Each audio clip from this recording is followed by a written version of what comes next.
Welcome back to Gear Up Windows YouTube channel. In this video, we will guide you on how to add a local user account in Windows 11 settings. For this, click on this one Start button, then click on this one Settings.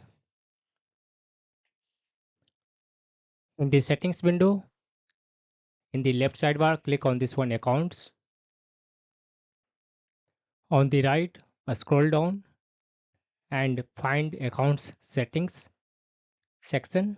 Then click on this one Other Users. Under that,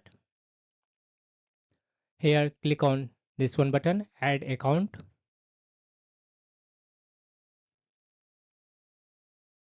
Click on this one link. I don't have this person's sign in information.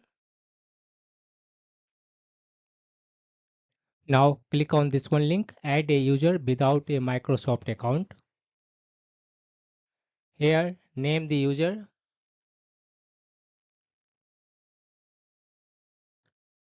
type your password for that user, re-enter the password, select the security questions and answer them.